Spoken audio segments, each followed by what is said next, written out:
my friends, Jerry Rosa here in the Rosa String Works Workshop. It is Monday, May 9th, and I don't know when I've been busier. I'm sure I have been, but I am so far behind, I think I'm in front. I'm going to try to keep this little daily vlog today kind of short, but I do have a number of topics to cover with you. First thing I want to cover is a viewer gift. Look at this beautiful painting. Can you see it? It's really pretty. I'm going to try to scroll it up so you can see the whole thing. Yeah, he's got all kinds of little animals and little critters there, and you can see my tower there and the moonrise, and very, very cool. Or actually, in my case, that would be the moon set, but that's pretty cool. Really cool, in fact. Well, I guess it could be the moonrise if you got on the right side there. You know, everything is about perspective.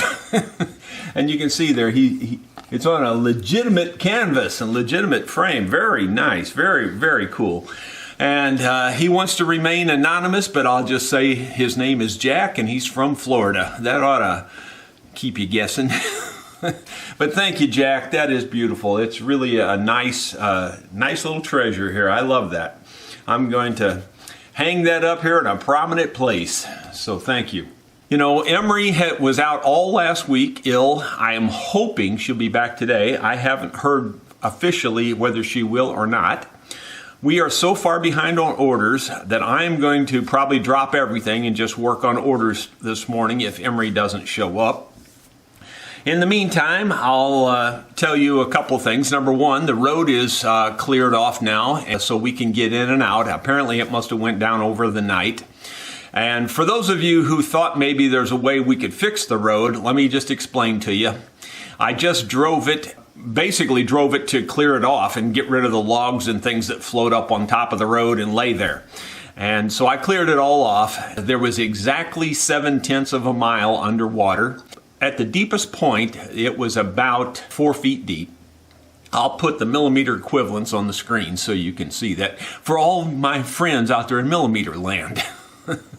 Don't like to forget about you guys. So there's really no chance of a private individual fixing the road well enough to make any difference at all. You'd have to have a governmental budget to fix that road.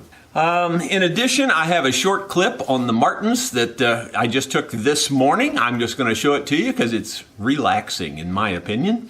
I would say there are at least 4 pair now, so there's 8 martins there, and they do seem to have dug in and have claimed their spots, so I think they're here to stay. There may actually be more, but that's about all I can count. When they're doing this, it's really hard to count them, it really is. But I think there's at least 4 pair, which is 3 pair more than we had last year, so we're doing pretty good.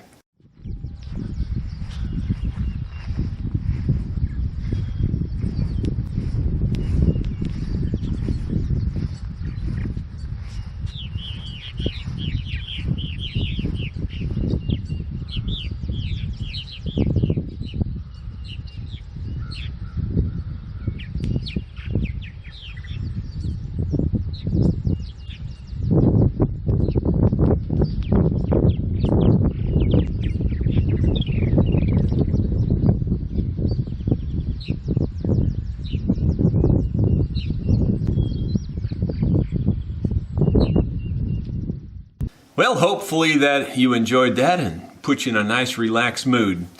The last thing I'm going to leave you with here this morning is that I have sanded the world's finest mandolin ever built by a human. I have sanded the shellac down with a 320 grit and it's looking pretty good.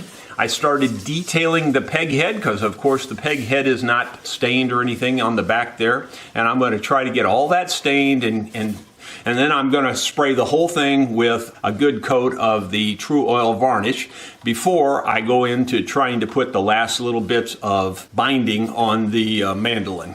I have to cut the trenches up here for the binding yet, and I also have to drill the holes. And I'm still debating on whether I want to put a truss rod in it. I have never put a truss rod in any mandolin that I have built for myself. And I can honestly say in the 40 years I've been building them, I don't miss it.